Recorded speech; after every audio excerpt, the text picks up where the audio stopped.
Hello hi friends, ఎలా ఉన్నారు అందరూ? నేనైతే చాలా బాగున్నానండి. మీరందరూ కూడా బాగుండాలని ఆ అల్లాతో దేవుడితో కోరుకుంటున్నాను. ఫ్రెండ్స్, మాకు కామెంట్స్లో చాలామంది అడిగారు మగ్గం వర్క్ బ్లౌజ్ ఎలా స్టిచ్ చేయాలనేది చూపియండి అనేసి. దాని గురించి ఈరోజు నేను మీకు మగ్గం వర్క్ బ్లౌజ్ ఎలా స్టిచ్ చేయాలనేది చెప్తాను. వీడియోని కనుక మీకు ఇన్ఫర్మేటివ్ కనుక అనిపిస్తే ఖచ్చితంగా లైక్ చేయండి.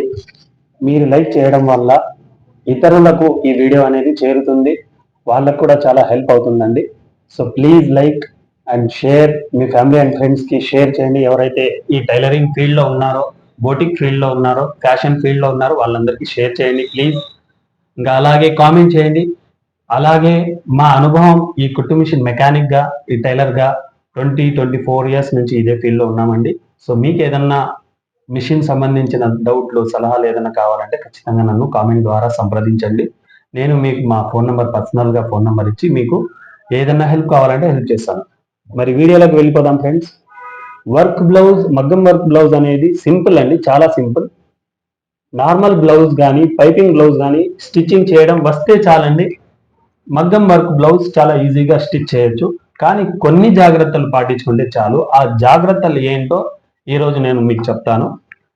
ముఖ్యంగా జాగ్రత్తలు ఏంటంటే ఫ్రెండ్స్, లైనింగ్లో మనం కటింగ్ ఏదైతే చేసుకుంటామో దానికి నెక్స్ అనేది కట్ చేయకూడదు. బ్యాక్ సైడ్ అయినా కానీ, ఫ్రంట్ సైడ్ అయినా కానీ నెక్ అనేటివి కటింగ్ చేయకూడదు. నెక్ ప్లేస్ అనేది అలాగే వదిలేయాలి ప్లెయిన్గా. ఎందుకంటే ఏదైతే వర్క్ ఏదైతే వేసింటారో ఆ వర్క్ పరంగా మనము ఫాలో చేయాలి కాబట్టి. ఫ్రెండ్స్, మగ్గం వర్క్ బ్లౌజ్ స్టిచ్ చేయడానికి మనకు ఇలాంటి సింగిల్ ఫుట్స్ అనేది అవసరం ఉంటాయి. ఈ సింగిల్ ఫుట్స్ అనేది వర్క్ అనేది లెఫ్ట్ సైడ్ లో వస్తుంది కాబట్టి సింగిల్ ఫుట్ అనేది రైట్ సైడ్ ది తీసుకోవాలి. ఎందుకంటే వర్క్ ఇలా వస్తుంది, ఇది చూడండి ఫ్రెండ్స్, నీడిల్ అనేది ఈ వర్క్ కి ఇక్కడ పడుతుంది. ఈ ప్రెషర్ ఫుట్ అనేది రైట్ సైడ్ ది తీసుకోవాలి. ఇది ఎలా మార్చుకోవాలి అంటే సింపుల్ గా ఇది తీసేసి ఇది పెడితే చాలండి. ఒకసారి ఇది ఫిట్టింగ్ అయిన తర్వాత నీడిల్ మనకు ఏమన్నా ఆ ప్రెషర్ ఫుట్ పైన పడుతా ఉందా అనేది చెక్ చేసుకోవాలి. ఒకవేళ పైన పడేటట్టుగా అయితే దీన్ని అడ్జస్ట్ చేసుకోవాలండి. ఇక్కడ లూజ్ చేసి లైట్ గా రైట్ సైడ్ కి పుష్ చేసుకొని నీడిల్ అనేది టోటల్ గా అవుట్ సైడ్ వచ్చినట్టు పెట్టుకోవాలి. చూడండి, ముందుగా మనము లైనింగ్ కి మిడిల్ పాయింట్ కి ఇలా డీస్ తో మార్క్ చేసుకోవాలి. ఆ తర్వాత ఈ వర్క్ అనేది మనము వర్క్ వాళ్ళ దగ్గర వేయించాం కాబట్టి ఈ విడ్త్ అనేది మనకు ఎంత కావాలో అంతే పెట్టారు కాబట్టి ఇబ్బంది ఏం లేదు, అడ్జస్ట్మెంట్ చేయాల్సిన పని ఏం లేదు. సో మనము డైరెక్ట్ గా ఆ మిడిల్ లైన్ మ్యాచ్ చేసుకుంటే చాలండి. దీంట్లో ఈ క్లాత్ లో మిడిల్ లైన్ ఒకటి, లైనింగ్ పైన మిడిల్ లైన్ ఒకటి వేసుకొనేసి ఆ తర్వాత ఆ మిడిల్ లైన్ అనేది ఇలా మ్యాచ్ చేస్తూ ఇలా పిన్నులు అనేది పెట్టేస్తే ఇంకా ఎక్కడికి కదలకుండా అక్కడే ఉంటుందండి, మనకు డిస్టర్బ్ చేయదు. ముఖ్యంగా ఈ లైన్స్ అనేది కలుపుతూ మనము పిన్ అనేది పెట్టుకోవాలి. అలాగే ఇది చూడండి, ఈ కింద వరకు కూడా ఆ నెక్ సెంటర్ పాయింట్ నుంచి కింద వరకు కూడా ఆ మిడిల్ లైన్ అనేది మ్యాచ్ అవ్వాలి. ఆ విధంగా మ్యాచ్ చేసేసిన తర్వాత ఇలా పిన్నులు పెట్టేయాలి.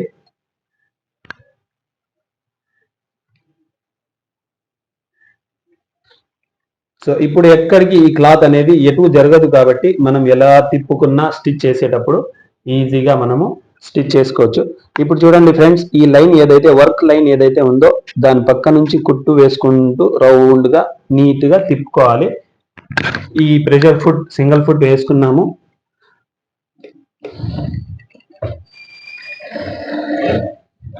చాలా ఈజీ అండి, ఇందులో పైపింగ్ సపరేట్ గా తయారు చేసుకోవాల్సిన అవసరం ఏమీ లేదు. అలాగే సపరేట్ గా మనం పీసులు కట్టి టైం అంతా వేస్ట్ చేయాల్సిన అవసరం లేదు. మరి అలాగే వర్క్ బ్లౌజ్ కాబట్టి కొన్ని జాగ్రత్తగా కుట్టాలి. వర్క్ అనేది ఇరిగిపోకుండా, పగిలిపోకుండా, ఆ పూసలు అనేది కట్ అవ్వకుండా జాగ్రత్తగా కుట్టాం కాబట్టి మనీ కూడా కస్టమర్స్ దగ్గర మనం ఎక్కువగానే తీసుకోవచ్చు. జాగ్రత్తలు అనేది జాగ్రత్తగా పాటించుకుంటే చాలండి. ఫ్రెండ్స్, స్టిచ్చింగ్ అయితే నీట్ గా వేసుకున్నాము. ఇంకా మనము స్టిచ్చింగ్ కి ఒక హాఫ్ ఇంచ్ మార్జిన్ అలా పెట్టేసి క్లాత్ ని నీట్ గా రౌండ్ కట్ చేసుకోవాలి. కట్ చేసిన తర్వాత ఈ క్లాత్ కి ఇలా కచ్చాలు అయితే పెట్టేయాలండి. ఎందుకంటే ఎన్ని కచ్చాలు అయితే దగ్గర దగ్గర మనం ఇలా కట్ చేస్తామో రౌండ్ తిప్పుకునే దానికి ఈజీ అవుతుందండి.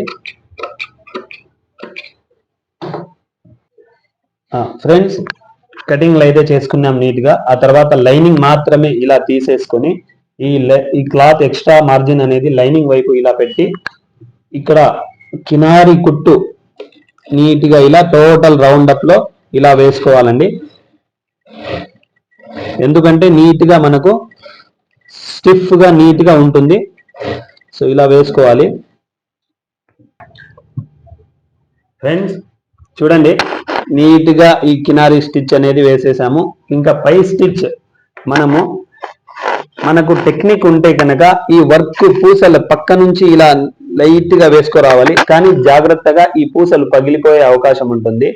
వీలైతే ఇక్కడ గ్రీన్ దారం ఏదైతే అంచున కనబడుతుందో ఆ అంచు పైన కుట్టు వేసుకోండి. లేదంటే జాగ్రత్తగా ప్రెజర్ ఫుట్ ని మోకాలుతో లైట్ గా లేపుకుంటూ, టోటల్ ప్రెస్సింగ్ అవ్వకుండా ప్రెజర్ ఫుట్ అనేది లైట్ గా లేపుకుంటూ స్టిచ్చింగ్ అనేది జాగ్రత్తగా వేసుకోండి. లేదంటే మీరు వదిలేయండి, ఐరన్ చేసి వదిలేసినా కూడా నీట్ గా ఇలాగే ఉంటుంది. ఎందుకంటే మనం ఈ స్టిచ్చింగ్ అనేది ఎప్పుడైతే వేసామో క్లాత్ అనేది మళ్ళీ బయటికి కనబడే అవకాశం ఉండదు, నీట్ గా ఉంటుంది. సో ఇప్పుడు నేనైతే ఈ పూసల పక్క నుంచి స్టిచ్ వేసే ప్రయత్నం చేసి చూపిస్తానండి. చూడండి.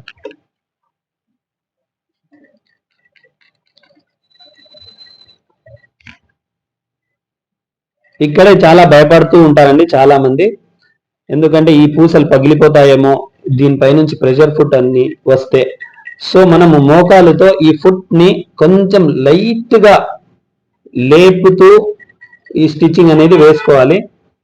అప్పుడు అనేది ఈ స్టిచ్చింగ్ అనేది వేసేస్తే లైనింగ్ క్లాత్ ఈ మెయిన్ క్లాత్ రెండు కదలకుండా, ఎటు కదలకుండా నీట్ గా స్టిఫ్ గా కూర్చుంటుందండి. అది చూడడానికి అందంగా ఉంటుంది. సో మనము నీడిల్ కూడా కాపాడుతూ, నీడిల్ అనేది పూసల మీద పడితే నీడిల్ ఇరిగిపోవచ్చు, లేదా మిషన్ సంథింగ్ ప్రాబ్లం రావచ్చు. సో అందుకనేసి మీరు జాగ్రత్తగా ఇక్కడేనండి ముఖ్యంగా జాగ్రత్తలు పాటించాల్సింది. సో నేను ఈజీగా అయితే ఇది కంప్లీట్ చేసేసాను. టోటల్ అటాచ్ స్టిచ్ అనేది వేసేస్తే కంప్లీట్ గా రెడీ అయిపోతుందండి బ్యాక్ పార్ట్. ఫ్రెండ్స్, ఈ హ్యాండ్స్ అయితే బ్యాక్ అయితే రెడీ చేసుకున్నాము. ఇక హ్యాండ్స్ తీసుకున్నామండి. లైనింగ్ లో మనము నీట్ గా హాఫ్ ఇంచ్ మార్జినే పెట్టి కట్ చేసి ఉంటాము. సో ఇక్కడ చూస్తే 1 ఇంచ్ పైన క్లాత్ అనేది ఎక్స్ట్రా ఉంది. సో మనము హాఫ్ ఇంచ్ మాత్రమే ఇక్కడ ఎక్స్ట్రా క్లాత్ అనేది పెట్టి ఆ తర్వాత ఇంకా ఎక్స్ట్రా ఉండే క్లాత్ ని నీట్ గా కట్ చేసుకొని ఆ తర్వాత రెండింటిని అటాచ్ చేసుకోవాలి.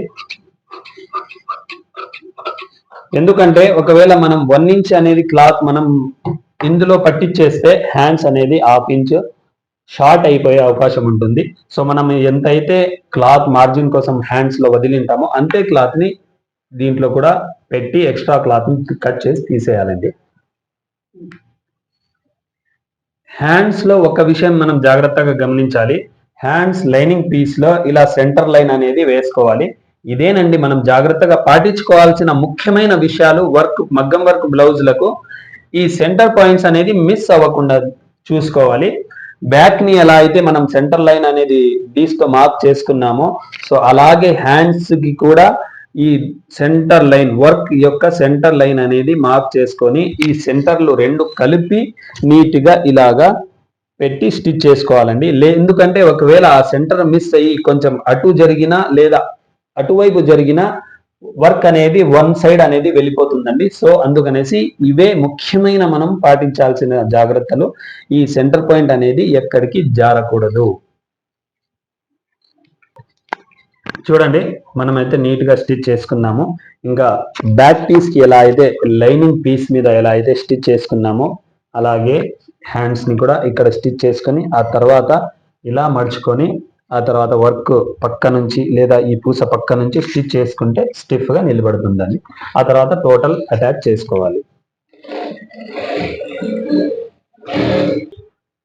ఇప్పుడు బ్యాక్ పీస్ రెడీ చేసి పక్కన పెట్టేశాము, హ్యాండ్స్ పక్కన పెట్టేశామండి. ఇప్పుడు front piece right side piece అండి. ఇది ముఖ్యంగా మనం లైనింగ్ పైన మన నెక్ ఎంత డౌన్ ఎంత విడ్త్ రావాలనేది కట్ చేయకూడదు. ఓన్లీ ఇలా డీస్తో మార్క్ చేసుకోవాలి, ఓన్లీ మార్క్ చేసుకోవాలి. ఈ కటింగ్ అనేది ఏది చేయకూడదు. సో ఇప్పుడు ఈ వర్క్ ఉండే పీస్ ని కూడా నెక్ అనేది కట్ చేయకూడదు. ఇలాగా ఎంత పీస్ అయితే వర్క్ పక్కన మిగిలి ఉంటుందో అలా పెట్టేసి ఆ తర్వాత దీన్ని ఇలా లైనింగ్ పైన ఇలా పెడుతూ ఈ లైన్ ని మ్యాచ్ చేసుకోవాలండి. ఈ లైన్ అనేది సమానంగా వచ్చేనట్టు హాఫ్ ఇంచ్ పైన క్లాత్ అది స్టిచ్చింగ్ మార్జింగ్ వదిలేసి ఆ తర్వాత ఇలా నీట్గా ఇలా సెట్ చేసుకొని మన నెక్ కింద లైనింగ్ పైన ఏ విధంగా అయితే మన నెక్ యొక్క లైన్ వేసుకున్నామో అదే విధంగా ఈ వర్క్ ని ఇలా సెట్ చేసుకొని మీకు కావాలంటే ఈజీ కోసము ఇలా పిన్నులైనా దీనికి పెట్టేసి ఆ తర్వాత స్టిచ్ చేయాలండి. ఇదొక ముఖ్యమైన విషయం అండి. మీరు ఇక్కడ మాత్రము అస్సలు పొరపాటు చేయొద్దు. ఇది ఒకవేళ నెక్ అనేది మనం బ్యాక్ తీసుకున్నా లేదా ఫ్రంట్ తీసుకున్నా షోల్డర్ అనేది తగ్గిపోయేది, ఎక్కువ అయిపోయేది అవకాశాలు ఉంటాయి. సో మనం ముందుగానే లైనింగ్ పైన నెక్ యొక్క మార్కింగ్ తీసుకోవాలి. ఆ తర్వాత ఆ మార్కింగ్ పైన ఈ వర్క్ ని ఇలా పెట్టి స్టిచ్ చేసుకోవాలి. చూడండి, నీట్ గా స్టిచ్ చేసుకున్న తర్వాత బ్యాక్ పీస్ మాదిరిగానే హాఫ్ ఇంచ్ క్లాత్ ఇలా ఉంచుతూ కట్ చేసేయాలి. ఆ తర్వాత దీన్ని ఇలా కటింగ్లు అనేది వేసుకోవాలండి. ఎందుకంటే ఇది మలుపు తిరగడానికి ఈ కటింగ్స్ అనేది ఉపయోగపడతాయి. ఇప్పుడు చూద్దాము. చూడండి ఫ్రెండ్స్, నీట్ గా ఇది కూడా రెడీ అయిపోయింది. దీన్ని కూడా మనము స్టిచ్ లైనింగ్ పైన ఇలా స్టిచ్ చేసుకోవాలి. చూడండి, ఫ్రంట్ పీస్ రైట్ పీస్ అనేది రెడీ చేసేసుకున్నాము. ఆ తర్వాత లెఫ్ట్ సైడ్ వచ్చే పీస్ ని ఈ పీస్ ఇలా ఉంచుతూ ఏ షేప్ లో అయితే ఇది వచ్చిందో సేమ్ అదే షేప్ లో డీస్ తో మార్క్ చేసుకొని నీట్ గా రెండో సైడ్ నెక్ కూడా అదే బ్యాలెన్స్ లో అదే సైజ్ లో వచ్చేటట్టు ఇలా మార్క్ చేసుకొని ఆ మార్క్ పైన స్టిచ్ చేసుకోవాలి. ఇదేనండి మూడో నాలుగో జాగ్రత్తగా గమనించాల్సిన విషయాలు ఇవ్వండి. ఈ నెక్స్ అనేది ఫ్రంట్ సైడ్ బ్యాక్ సైడ్ అనేది నీట్ గా సెట్ చేసుకోవాలి. ఫ్రెండ్స్, ఈ వర్క్ వచ్చిన టోటల్ పీసులన్నీ నీట్ గా తిరిగేసుకున్నాము నీట్గా. ఆ తర్వాత ఇది ఇలా పెట్టి చూసుకుంటే ఈ ఆర్మ్ హోల్ రౌండ్ అనేది నీట్ గా ఉందా లేదా, రెండు సమానంగా ఉన్నాయా లేదా. మనం కనుక సెంటర్ అనేది ఒక నీట్ గా స్టిచ్ చేసి ఉంటే అటు ఇటు జరగకుండా ఈ ఆర్మ్ హోల్ రౌండ్ అనేది సేమ్ మ్యాచ్ అవుతాయి, లేదంటే ఈ మ్యాచ్ అవ్వవు. సో సెంటర్ పాయింట్ అనేది సెట్టింగ్ అనేది చాలా ముఖ్యమండి. ఇప్పుడు మనకైతే నీట్ గా వస్తా ఉంది. చూడండి, ఇవి ఫ్రంట్ సైడ్లు కూడా రెండు ఇలా తిప్పి చూసుకున్నా కూడా నీట్ గా ఈ ఆర్మ్ హోల్ రౌండ్ ప్లస్ ఈ షోల్డర్ యొక్క విడ్త్ అనే ఈ నెక్ రెండు నీట్ గా ఒకే సమానంగా ఉన్నాయి. సో ఇదనేది పర్ఫెక్ట్ స్టిచ్చింగ్ వచ్చేస్తే ఈ నీట్ గా సమానంగా వచ్చేస్తాయి. లేదంటే ఏదైనా తేడా జరిగితే ఇంచుమించు వచ్చే అవకాశాలు ఉంటాయి. అలా రాకూడదు, ఇలా నీట్ గా రావాలి. సో సేమ్ అలాగే హ్యాండ్స్ కూడా రెండు సమానంగా ఈ వర్క్ ని ఈ సెంటర్ ఇలా కలుపుతూ ఇలా చెక్ చేసుకోవాలి నీట్ గా. ఇవన్నీ నీట్ గా సెట్ అయిపోయినాయి. సో ఇందులో ఎలాంటి డౌట్ లేదు. ఇప్పుడు నార్మల్ బ్లౌజ్ మాదిరిగానే డాట్స్లు పట్టించి ఈ క్రాస్ బెల్ట్స్ అనేది అటాచ్ చేసేసి టోటల్ ఇంకా నార్మల్ బ్లౌజ్ మాదిరిగా స్టిచ్ చేసేసి మెజర్మెంట్ తో కంప్లీట్ చేసుకుంటే బ్లౌజ్ మొత్తం రెడీ అయిపోతుందండి. సో ఇప్పుడు నేను మొత్తం బ్లౌజ్ రెడీ అయిపోయిన తర్వాత మళ్ళీ ఒకసారి చూపించి దీని ఫినిషింగ్ ఎలా వచ్చిందో చూపిస్తాను. చూడండి ఫ్రెండ్స్, మొత్తం షోల్డర్ అటాచ్ చేసుకున్నాము. ఈ తర్వాత కాజాల్ పట్టి మరి ఇటు సైడ్ వచ్చేసి హుక్స్లు పట్టి రెడీ చేసుకున్నాము. క్రాస్ బెల్ట్లు, ఇన్విజిబుల్ క్రాస్ బెల్ట్ అన్ని స్టిచ్ చేసుకున్నాము. ఇంకా హ్యాండ్స్ అనేది అటాచ్ చేసేస్తాము. ఇది రైట్ సైడ్ హ్యాండ్, ఇది left side hand. Hands attach చేసేటప్పుడు హ్యాండ్స్ ని లూజ్ వదులుతూ కింద బాడీ యొక్క క్లాత్ ని కొంచెం లాగి పట్టుకున్నట్టు మరి ఈ షోల్డర్ జాయింట్ దగ్గర ఈ హ్యాండ్స్ యొక్క సెంటర్ పాయింట్ ని ఇలా ఉంచుతూ నీట్గా సెట్ చేసుకోవాలి. మన ప్రీవియస్ వీడియోలో బ్లౌజ్ ఎలా స్టిచ్ చేయాలి థ్రెడ్ పైపింగ్ అనేది వీడియో ఉంది. మీరు ఆ వీడియో చూస్తే నీట్గా ఈ ఎలా స్టిచ్ చేసుకోవాలి, ఈ పట్టీలు ఎలా అటాచ్ చేసుకోవాలి, క్రాస్ బెల్ట్ ఎలా అటాచ్ చేసుకోవాలి మొత్తం ఆ వీడియోలో ఉంది. సో ఆ వీడియో చూడండి. ఎవరికైనా బ్లౌజ్ స్టిచ్చింగ్ రాదు అంటే ఆ వీడియో చూసి నేర్చుకోవచ్చు. ఈ వీడియో లాంగ్ అయిపోతుంది కాబట్టి షార్ట్గా నేను ముఖ్యమైనవి మాత్రమే చెప్తున్నాను. సో ఫ్రెండ్స్, ఫైనల్లీ దీని లుక్ ఫినిషింగ్ మొత్తం total A to Z ready చేసేస్తాము. చూస్తున్నారా ఫ్రెండ్స్ ఎంత నీట్ గా వచ్చిందో. ఈ వర్క్ పక్కన నుంచి కూడా ఇదంతా నీట్ గా వచ్చింది. హ్యాండ్స్ అలాగే మొత్తం ఇది. సో ఇక్కడ ఒక చిన్న మంచి టెక్నిక్ అండి. ఇది చాలా మందికి తెలుసు, చాలా మందికి తెలియదు. ఇది షోల్డర్ బటన్స్ అండి. ఇది లోపల లేడీస్ వేసుకునే బ్రా అనేది బయటికి తొంగి చూడకుండా దీని లోపలికి బ్రా యొక్క డవాలీని దీని లోపల తోసేసి ఇలా బటన్ వేసేస్తే అది మరి బయటికి రాకుండా అలాగే ఉంటుంది. ఈ టెక్నిక్ అనేది చాలా మందికి తెలుసు, చాలా మందికి తెలియదు. సో ఇలాంటి వర్క్ బ్లౌజులు అకేషన్స్ కి, ఫంక్షన్స్ కి వాడుతారు కాబట్టి ఆ బ్రా అనేది వీడియో కవరేజ్ చేసినప్పుడు కనబడితే బాగుండదు. సార్కి అడ్జస్ట్ చేసుకుంటా ఉన్నా కూడా బాగుండదు కనిపించడానికి. సో ఇలా బటన్స్ వేసేసుకుంటే బాగుంటుందండి. ఈ బటన్స్ ఇలా వస్తాయండి. ఈ బటన్స్ ని షీట్ టైప్ లో వస్తాయి. ఒక్కొక్క షీట్ లో 20 బటన్స్ అలా వస్తాయి. ఇలాంటి బటన్స్ మనం స్టిచ్ చేసేస్తే నీట్ గా ఉంటుందండి. సో ఫైనలీ దీని లుక్, హ్యాండ్స్ అంతా చూడండి ఎంత నీట్ గా వచ్చిందో. ఇప్పుడు ఫ్రంట్ సైడ్ కూడా చూపిస్తాను చూడండి. ఫ్రెండ్స్ చూడండి ఫ్రంట్ లుక్ ఎలా వచ్చిందో. నీట్ గా, క్లీన్ గా, ఎక్కడ రింకల్స్ కానీ, ఎక్కడ మడతలు కానీ, ఎక్కడ ఎలాంటి ఇది లేదు. సో ఇలాంటి బ్లౌజ్ ఇంత ఫినిషింగ్ గా నీట్ గా స్టిచ్ చేస్తే 500 నుంచి 1000 రూపీస్ వరకు ఛార్జ్ చేస్తారు. ఇప్పుడు మేముండే ఏరియాలో మాత్రం 500. మనది ఏం లైనింగ్ మాకు సంబంధం లేదు. మొత్తం కస్టమరే తెచ్చి ఓన్లీ స్టిచ్చింగ్ ఛార్జ్ వచ్చేసి 500 ఇస్తారు. ఇలాంటి బ్లౌజులు నీట్ గా మనము 1 డేలో ఒక 4 కానీ 5 కానీ స్టిచ్ చేసుకోవచ్చు. సో ఫ్రెండ్స్, మీ అందరికీ ఈ వీడియో నచ్చుతుందని భావిస్తూ, వీడియో కనుక నచ్చితే లైక్ చేయండి. లైక్ చేయడం ద్వారా ఇతరులకు కూడా ఈ వీడియో అనేది స్ప్రెడ్ అవుతుంది, చేరుతుంది, మరి వారికి కూడా చాలా ఉపయోగకరంగా ఉంటుంది. సో ప్లీజ్ లైక్ చేయండి. అలాగే ఒకవేళ మా ఛానల్లో మీరు కొత్తగా విజిట్ చేసి ఉంటే సబ్స్క్రైబ్ చేయండి. అలాగే మీ సలహాలు, మీ సూచనలతో మాకు ఏదన్నా తెలియజేయండి. ఖచ్చితంగా మీకు ఏదన్నా ఎలాంటి కటింగ్స్ గురించి కానీ, టైలరింగ్ గురించి కానీ, మిషన్ సంబంధించిన ఏదన్నా డౌట్ ఉన్నా మాకు కామెంట్ ద్వారా చెప్పండి. ఖచ్చితంగా మేము మీకు మంచి సలహా ఇస్తాము. సో ఫ్రెండ్స్, లాస్ట్ వీడియో మాదిరిగా ఈ వీడియోని కూడా ఆదరిస్తారని భావిస్తూ అందరూ బాగుండాలి. జై హింద్.